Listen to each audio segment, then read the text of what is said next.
Pero Potier consigue sobrevivir. Y aquello que él vivió, aquellos 70 días en la comuna, él entendió que aquello no podía quedarse ahí.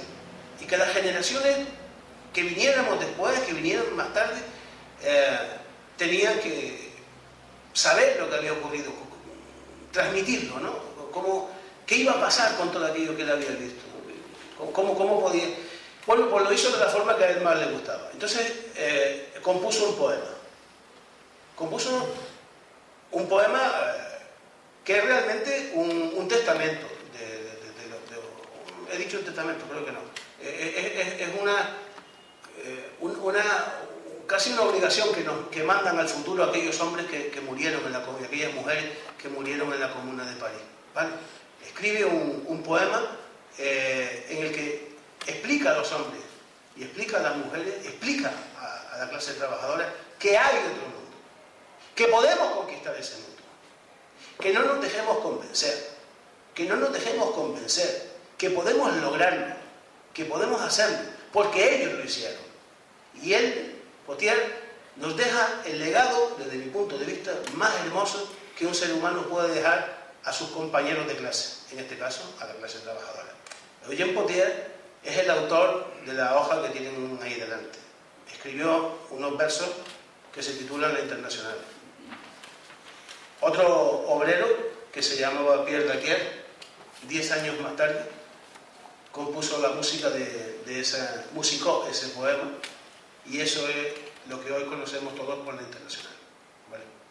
Cada final de una manifestación, cada final de un acto, cada final de una lucha, solemos poner La Internacional y cantarla ahí la voz. Yo hoy, y quiero terminar no cantándola porque canto muy mal, pero sí recomendándoles, porque en estos momentos de dificultad inmensa que vivimos en nuestro pueblo, tratamos a veces de buscar explicación, de buscar anhelo, de buscar un aire, cómo llegar, ¿no? Yo hoy, pues el pequeño regalo que les traigo es los versos de Eugène Potier. Y les pido que con toda serenidad los lean despacio y mediten sobre lo que Potier nos cuenta. Y mediten porque gran parte de ese aire, de ese oxígeno, de ese mensaje que estamos todos y todas buscando, están en los versos de Potier, en los versos que más tarde Daitier musicó.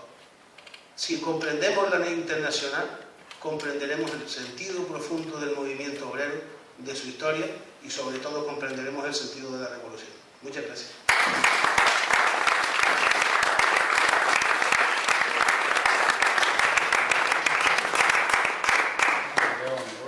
Si no, pues, de preguntas o...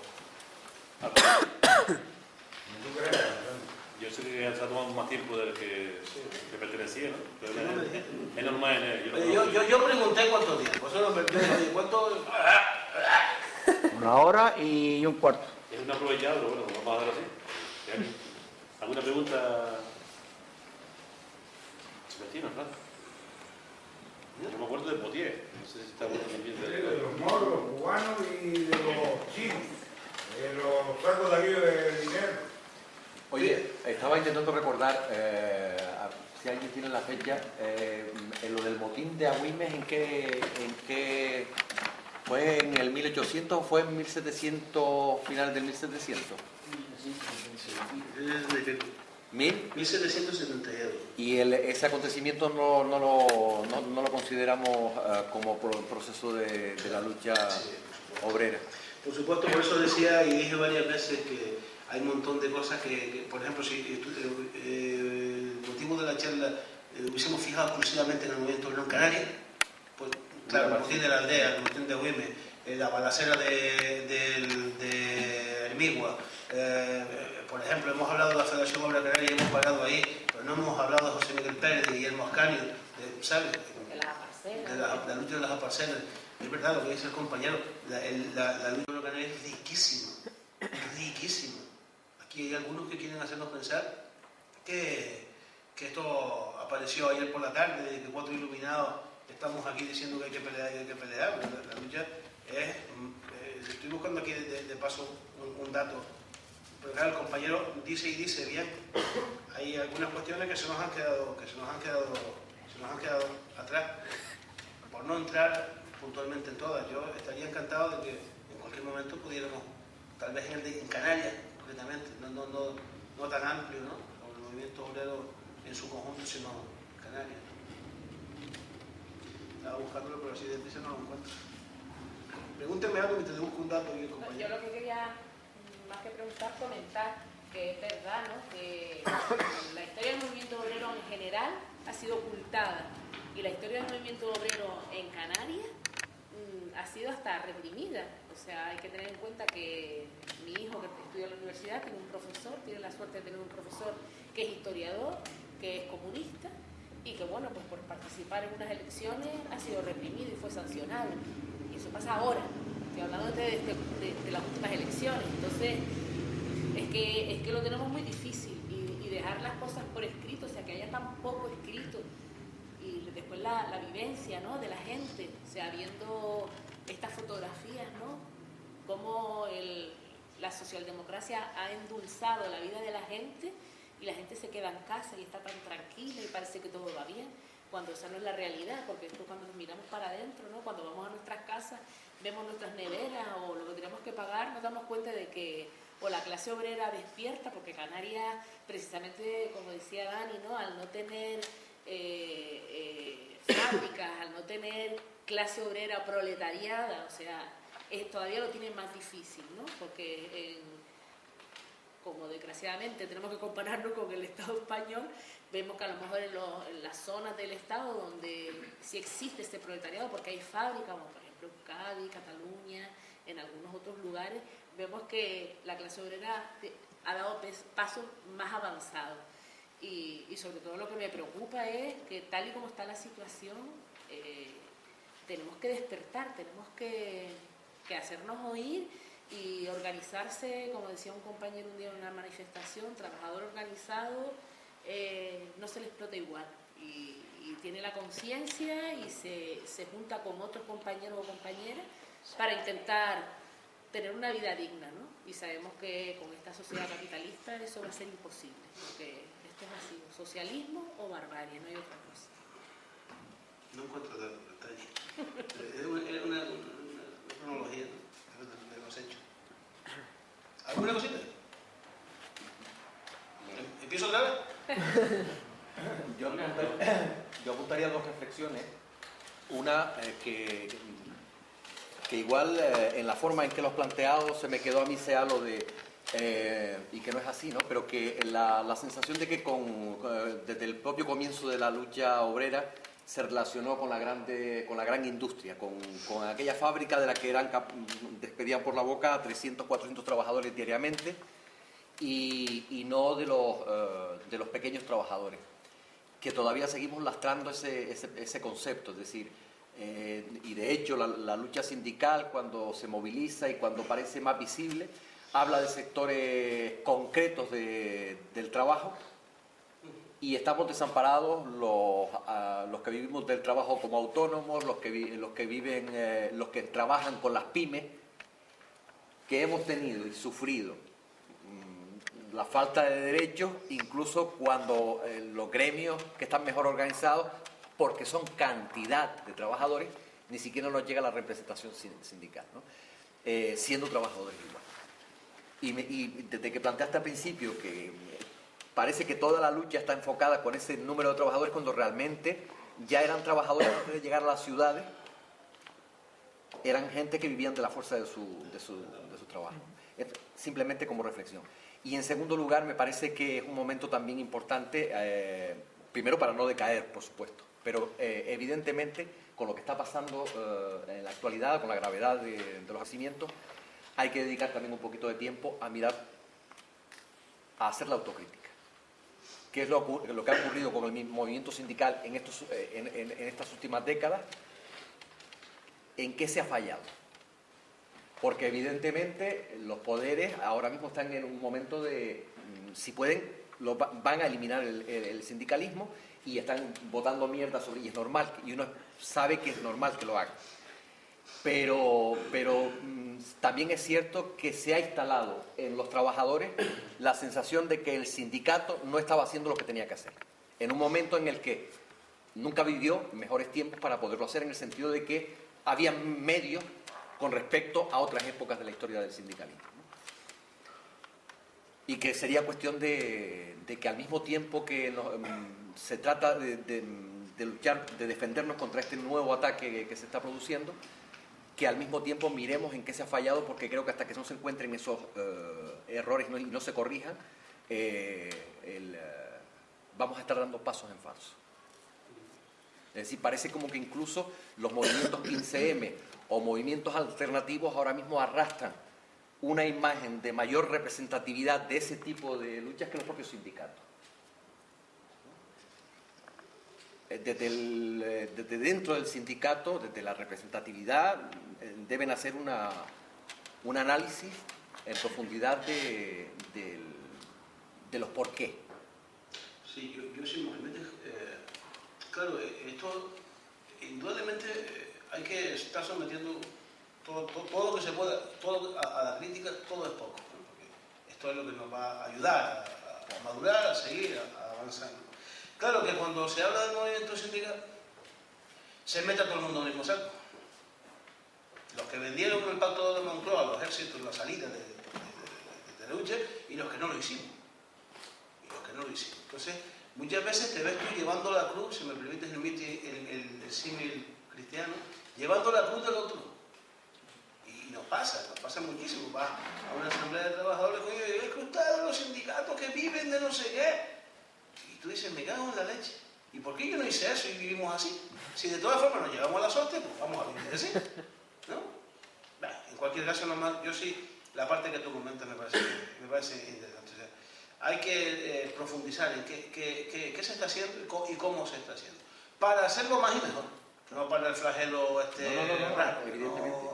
No tal. Y en cuanto a los nuevos movimientos que surgen, yo no me gusta nada, uno puede pensar lógicamente como desee, ¿no? Pero a mí no me gusta nada calificarlos de nuevo, porque no tienen nada de nuevo, ¿no? O sea, lo que hoy vemos, los indignados que hoy vemos en la calle, ya existieron en Rusia en 1905 y en 1912. Porque a mí me gusta decir, compañeros, que antes de llover chispea. ¿Vale? Y esto está chispeando, tomará forma. Y la forma, desde mi punto de vista, si no viene desde la lucha de clase, si no viene desde la conciencia del movimiento obrero, lo que se quiera construir se derrotará como un azucarillo.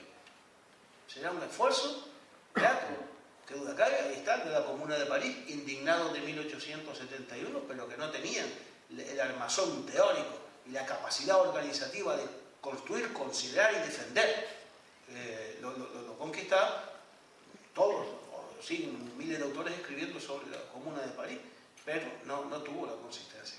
Entonces, si no construimos, si no somos capaces de construir desde el núcleo fundamental de la contradicción entre el capital y el trabajo, que es la lucha de clases, y dar el salto hacia el Estado de todo el pueblo, no conseguiremos jamás derrotar al capital.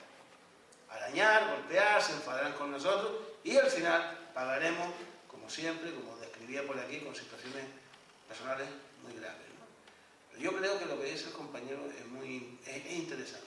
Someter a la crítica a nuestra actuación es un ejercicio de higiene sindical que debía estar en los estatutos. En los estatutos. Cuando vas a las asambleas, cuando vienes a estos sitios y la gente te lee la cartilla, pues bueno, habrá que ver por qué te lee la cartilla, ¿no? Está bien así. Cosas por ahí. Sí. Yo creo que Hoy no hay fútbol ni nada. yo creo que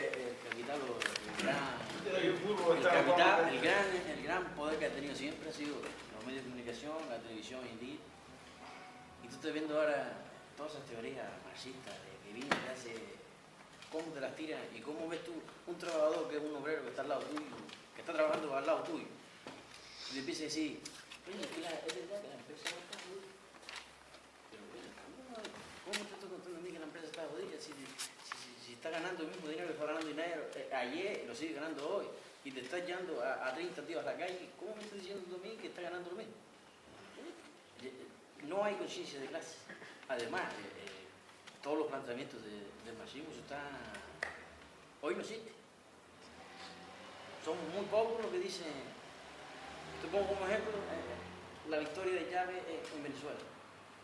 Tú ves a toda la manera de gente que te cuenta historias de que el socialismo, que eso es una dictadura, eso es igual, estás loco. Plantéate tú, a lo mejor que yo, chico, no sé, que a lo mejor me puse a leer un libro de vez en cuando y entendía y te cuenta. Y es verdad que viendo la tele muchas veces te planteaba, coño, ¿me está diciendo esto? No, espérate, que me voy a leer el libro aquí. No, aquí dice. Pero la contradicción total que tú tienes un concepto, si no lo tienes de la base, de conciencia de la ética, te lo tiran, pero. Y súper fácil tirar. Bueno, vamos a ver una cosa. No sé ¿Cómo llegas tú a concienciar a esa gente que no, coño, que nosotros somos más y estás viendo que esta gente está viviendo eso sí está viviendo por encima de sus posibilidades, pero vamos, se están riendo en tu cara y encima le están diciendo por televisión, no, es que da igual, y tú eres capaz de creerte eso. La potencia de los medios de comunicación es tremenda en estos momentos, ¿no? Pero ha sido tremenda siempre. Vamos a ver, así como antes les hablaba del ludismo o del cartismo, también ahora hay como una especie de que está ocurriendo algo nuevo, ¿no? Porque hoy a través de internet, las televisiones, los 95 canales que tenemos y toda esta historia, pues a la gente la tienen atontada y entonces, por lo que tú dices, que no hay una conciencia. Y en 1800... No había internet, ni había estas cosas, había más conciencia. Había púlpitos y curas, y había monjas, y había obispos, y había la madre de los paridos. Y esa era el internet de entonces. Y eso era lo que no dejaban que creciera la conciencia trabajadora. Tampoco era fácil en aquel momento. Los trabajadores entendemos más de lo que creemos. Otra cosa es que lo reconozcamos abiertamente. Pero entendemos... Se entiende bastante más de lo que nosotros expresado de otra manera, expresado de otra forma, pero se entiende. Que uno tiene que ganarlo, que el trabajo de una persona tiene que ser igual, su ganancia, su salario tiene que ser igual al trabajo que realiza. Eso lo entienden todos los trabajadores, que no tienen por qué trabajar más para ganar menos. Yo no estoy convencido que la barra de un bar, no hay nadie que diga, no. Los trabajadores tenemos que ganar mucho menos y trabajar mucho más. Lo normal, o sea, algún tío que esté más tiempo en la barra del bar, pero lo normal es que la gente diga, no, yo quiero trabajar, o sea, que mi trabajo, mi remuneración sea igual al trabajo que hago. Bien, pues esto es lo que Marx nos decía, que igual trabajo, igual salario. No, yo digo que muchas veces La frase que soy ahora mucho es, no, gracias a Dios que tengo 700 euros. Claro, o sea, sí, pero cuando se trataba en el periodo en el que hemos revisado antes de sacar a la gente a las huelgas, y te das cuenta que hoy, por ejemplo, tenemos miedo porque los 700 y pico euros se pueden perder, ¿no? O porque el contrato no me lo pueden renovar. Antes, cuando estábamos hablando de la historia del movimiento obrero, del movimiento sindical, eso era lo menos que te podía ocurrir. Eso era casi una ventaja de Dios que te pasara eso, nada más. Nada más. Sin embargo, se hizo. Hay que tener paciencia también, ¿sabes?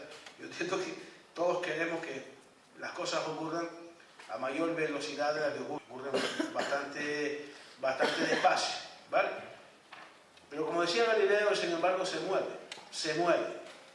Observen ustedes este año y medio escaso que tenemos, pues alguien podía pensar en el año 2007, 2008, que iba a haber... El otro día, que iba a haber este nivel de respuesta. El otro día vi un informe en La Sexta que en los 9 meses o 10 meses que lleva Rajoy en el gobierno, la derecha en el gobierno, ha habido en el Estado español datada, ¿no? O sea, que se han solicitado el permiso, por lo tanto se puede contar, se puede cuantificar. Ha habido 30.000 manifestaciones. La más grande, la más chica, ¿no? Frente, vale. Si no pasa nada extraño, el 14 de noviembre se volverá a convocar la segunda huelga general en 9 meses. ¿De acuerdo? Ya ha habido una huelga general en Euskal Herria, que ha salido muy bien, está habiendo contestación en un montón de sitios. ¿Quién iba a pensar volver a ver lo que vimos, las barricadas y las luchas de la minería hace apenas 2 meses o 3 meses? Tenemos un problema en general, tenemos un problema con los trabajadores con la memoria histórica es corta. O sea, si lo miramos en perspectiva y lo ponemos todos juntos, uno detrás del otro, vemos que la cosa se mueve. Claro que se mueve. Indudablemente, compañeros, seguro que todos desearíamos que se moviera más rápido. Y que muchas de esas mentes que hoy están diciendo disparate, yo estoy convencido de que van a estar al lado de todo el movimiento obrero cuando toque estar. Van a estar ahí. O sea, porque se tenga un gen extraño en la cabeza, ¿no? Van a estar ahí con toda seguridad. Y te repito que estoy convencido de que saben más de lo que dicen y que comprenden mucho más de lo que dicen. Admitirlo ya es más complicado, ¿no? Porque darle la razón a un compañero porque está discutiendo todos los puntos de día, pues parece que es más jodido, ¿no? pero bueno. ¿Alguna cosa más? Bueno, en vista de la hora, recordarles que organiza es la Asociación de Vecinos Salinas. No es casual de que una actividad como esta la hayamos hecho justamente en este momento. Todos los años hacemos una actividad importante y fuerte de lo que es la Asociación de Vecinos. Y hemos cogido esta actividad, el movimiento obrero, ayer y hoy, pues justamente pensando en el indicador obrero canario, pues nos podía echar una mano. Y también es como una toma, a veces nuestra gente, de alguna forma, viene para tomar conciencia de los problemas que está pasando. Y no solamente para tomar conciencia de los problemas que está pasando, sino organizarnos para hacer frente a lo que nos viene encima. Afortunadamente tenemos lo que tenemos, es decir, que no vamos a pedir mucho más. Pero bueno, vamos a empezar a sembrar y a hablar con la gente, a tratar de organizarnos para que el futuro que nos venga no sea tan incierto como esperamos. Y esperemos que eso sea así. ¿Puedo insistir? 2 segundos. Insisto. El pequeño regalillo de la fotocopia le ruego que lo lean en la intimidad, en la relajación, en la tranquilidad, porque van a descubrir que en los versos de Potier hay un mensaje interno, intrínseco tremendo. Medítenlo con cariño y con atención. Van a descubrir algo muy interesante. Bueno, pues gracias. De contarle que mañana la otra charla, Canarias, la situación de Canarias en la actualidad, económica, socialmente y políticamente, por supuesto. El compañero Vicente Pintana, de Unidad del Pueblo, que la va a dar pasado mañana, pues, el Día de la Bandera, y a ver si pues, asistimos y traemos a más gente para estar más agrupados. El sábado va a haber castaña, por si no, a ver si, aunque sea mentira, a ver si podemos traer más. Darle gracias a la amiga Casar,